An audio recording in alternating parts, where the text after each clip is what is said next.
Before we start, just letting you know I'm a little bit sick, so if I sound off, that's probably the reason. Welcome to Rumble 101 with my comprehensive guide to Dingodile, the restaurant-loving, retired flame-spitting mutant from the backwater bayou. Dingodile is a heavy-set blocker who specializes in locking down objectives for his team. He is incredibly powerful and very tanky, allowing him to fight even multiple enemies at a time. Dingodile's main signature ability is his vacuum gun. By pulling the right trigger, Dingodile starts up his vacuum and starts affecting a large area in front of him. If it hits boxes, it breaks them and sucks in all the Wumpa, along with any relics along the way. If it hits an enemy, it slows them right down and pulls some Wumpa from their stash. This gives Dingodile a lot of crowd control and allows him to easily follow up with his additional attacks. Speaking of, Dingodile has a basic tail whip that is actually quite powerful. While it does an okay amount of damage, it actually is also a knockback, which is very important for objective control, which we'll explain more about later. If you want to turn your tail whip into something that can throw an entire team off of a bank, then all you have to do is hold down the spin button and let Dingodile charge up his spin attack. Once you see and hear this graphical cue, release the spin button to unleash the super tail whip, which knocks everyone back, does a huge chunk of damage, and increases Dingodile's move speed, and it lasts for a couple of seconds. While Dingodile can't quite double jump, he can hover by holding down the jump button. At the end of the hover, a small boost is given to Dingo to help him reach those higher pesky spots. Lastly, Dingodile has a Vac Pull Blast combo. Pressing the button once pulls a nearby enemy into his gun. Pressing the button again right after the pull knocks them away and deals a significant chunk of damage. So after hearing all of this, you might be thinking that Dingodile is quite overpowered. Why would you play anyone else? Well, here's his literal massive flaw. He is very big and very, very slow, which makes him very immobile. If an enemy can outpace Dingo, especially in a fight, he will lose every time. Also, because of this immobility, if the situation gets hairy and he needs to escape, he doesn't have as many tools of escape like everybody else, and his very large hitbox makes it easier to land abilities on him, like Tana's hookshot, Cortex's piano, anything. Oh, and on top of that, he is very susceptible to being hit with downward flops and being squished, like Coco and Crash's butt slams. Also, Dingodile can't really be stealthy because, well, have you seen him lately? Due to all of this, Dingodile is likely not going to score too much Wumpa Fruit and therefore won't typically get too many points on the board. However, with the right mindset, Dingodile players can act as a team leader and defender along with being a shot caller when it comes to objectives. So here is Dingodile's typical playstyle and some tips and tricks. First off, Dingodile can't aimlessly wander. When you play Dingodile, you have to have an idea of what you're already going to be doing before the match even starts. Due to Dingodile's lack of mobility, if you don't have a plan of how your rotation is going to go or what objectives you're going to go for, you're not going to see as much success. So wherever you go, imagine Dingodile essentially just parking his butt there and not moving until he achieves what he wants. Start the match by making sure your gem pads are locked down. If you see an ally is already doing that, make your way to the neutral gem pad set.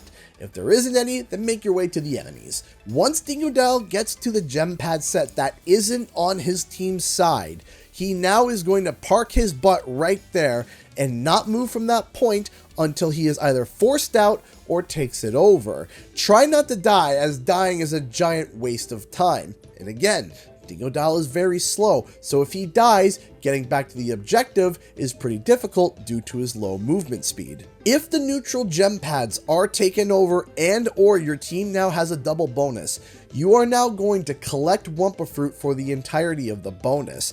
Try sticking to around your own bank if possible, as again, Dingo is very immobile, and it's better to have small turn-ins during a double bonus than nothing. If your team did not get the additional gem pad bonus though, make your way to the enemy bank and start playing goalie. Stop as many turn-ins as possible to make their bonus less effective. Once the bonus on either side is finished, a Dingodile player needs to assess where to go. If your team is losing by a significant margin, your job is to now beeline for the enemy bank and make sure that you make every turn in as painful as possible. Slow down the enemy turn in progress and try to help your team catch up. The only time that you shouldn't do this is if the enemy team has a camping blocker on your bank, and that is the specific reason as to why you and your team is behind. Then you should go focus on making a clear path for your scorers and boosters to score on your bank. If you are winning by a significant margin and your team is outpacing the enemy team, then hang back between your own bank and the epic relic station. Keep an eye on both objectives. If enemies come to harass your teammates at their bank, go and fight them off. If no enemies are at the ally bank, stop enemies from turning in relics at the epic relic station and help out your booster by turning in relics yourself. Dingodile is great at collecting relics due to the range of his vac gun, and he doesn't lose relics from fighting, so Dingodile could work as a secondary booster to help out his team. The rule of thumb for Dingodile is actually really simple. Be where the winning team is. If the enemy is winning, you go to their bank and harass them. If you're winning, hang back and protect your team. Once the gem pads activate once again, repeat the previous steps, unless you enter phase 4, which is endgame. Now, some of you might be wondering, what is endgame? Well, I talk about it in my advanced guide, which is another Rumble 101 video, which I will link at the end of the video. But essentially, endgame is when one team is 100 or 200 Wumpa Fruit away from winning. Once you hit there, you don't want to go for the gem pads, especially if you're the winning team, because now that's just wasting time, because you're the blocker, and if you're spending time running and grabbing gem pad sets while they are turning in, the game is over. And likewise, if you're winning and you only need a few more points, focus on helping collect Wumpa and defend your own bank to make sure that you lock down the win. Now, here are a couple of tips and advanced tricks for Dingodile's moves. While Dingodile doesn't really have a double jump, you can simulate a quick hover jump. After your initial jump, when you go to hold the hover, simply tap the button quickly a second time. This ends the hover earlier and gives you that little boost. This allows Dingodile to shift objectives and move just like most of the other characters. Dingodile's vac gun should not be forgotten or undermined. While it does not do a lot of damage, it does just enough to become a significant problem. But it also applies a slow that can make life miserable for anyone affected by it. Now, I still have to run through some testing, but it would seem that having the vac gun activated really doesn't slow down Dingodile's movement speed at all. And if it does, it's very, very minimal. So remember to keep using it and apply as many slows as possible in between your damaging moves. Dingodile's basic tailspin is actually very important. It's not like a basic crash or Coco spin attack. It's also a knockback. The key to stopping people turning in on banks or changing gem pad colors isn't to just hit them, but to physically remove them. If they are not touching the bank or gem pad, it stops the timer for them to turn in. That's why knockbacks are so important. Dingodile can chain a series of basic tailspins to keep enemies off of key objectives. Don't focus so much on trying to get a super tailspin attack off when you're in an active skirmish. You can just chain a series of basic tailspins on an enemy over and over again to keep them off of whatever objective that you like. Now, this is where Dingodile's massive hitbox actually comes in handy. See, if you're in a close encounter with an enemy and you don't need your feet to be firmly planted on an usable objective, then you can jump in between basic tailspins, which can help Dingo dodge a lot of low-angled attacks while also hitting the enemy with his tail.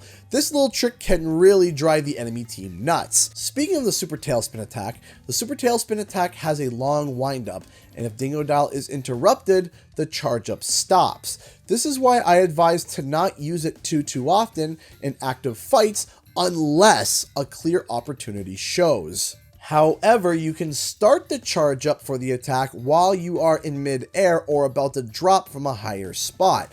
So if you're coming in for a hot landing, as soon as you drop, start holding the spin button to start the wind up of the super tailspin. If you time it right, the super tailspin will be fully wound up and ready right when you land. Whenever you're at an objective, if you see an enemy clearly making their way to you and you can see them, this is the time to wind up the super tailspin. If you do this right, you can hit the enemy away from the objective, but also hit them multiple times with one super tailspin, dealing a massive amount of damage. This move also grants Dingodile a massive speed boost. So if you're in a pinch and you see the enemy team is coming to collapse on you, or you need to get to an objective a little bit faster and you have a clear window, charging up the super tailspin and releasing as soon as it's ready can get Dingodile out of some sticky situations. For Dingodile's last move, it's the Vac Pull and Blast combo.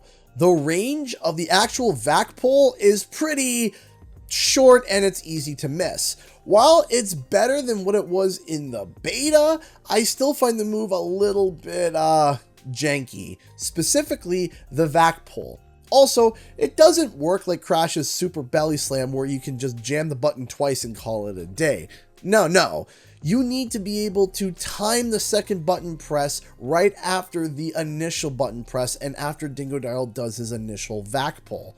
Honestly, I feel like there's only one reason to use this move, and that's to get a surprise elimination on a player, as the follow-up smash does do a decent chunk of damage. So the only trick that I know when it comes to this move, and its best chance to really be able to get it to work, is to first make sure you slow down the enemy team with your vacuum. Once they are slowed, it's much easier to land. The best time that I like to use the Vac Pull combo is when you're on either bank or contesting a gem pad. The Vac Pull Blast can work well to catch an enemy off guard and eliminate them due to the limited space that the objectives have. For powers, a lot of people debate which one is better, but honestly, I find myself using the Healing Fridge more than Greg. The fridge charges up faster and allows you to hold 2 of them at a time, and it allows you to hold the objective longer and allows you and your team to get healthy again. You also can spin and dance around the Healing Fridge while on the enemy bank to both throw people off, stop them from scoring, but also defend your own fridge. It's a real pain to deal with. Garbage Dump is also an option if you find more and more teammates are running the fridge on your team, as it does do a decent job at holding key objective points and clearing blockers from camping the bank. But 9 times out of 10, you're either going Healing Fridge or Greg. And that's it for my comprehensive Dingodile guide. I also just finished a Crash Bandicoot guide, so if you want to check that out, that would be awesome. Also, here is the advanced guide that I was talking to you about. Don't forget to like and subscribe, and stay tuned for all your Crash Team Rumble needs. Thanks so much for watching, and I'll see you guys in the next video and or live stream. Bye-bye!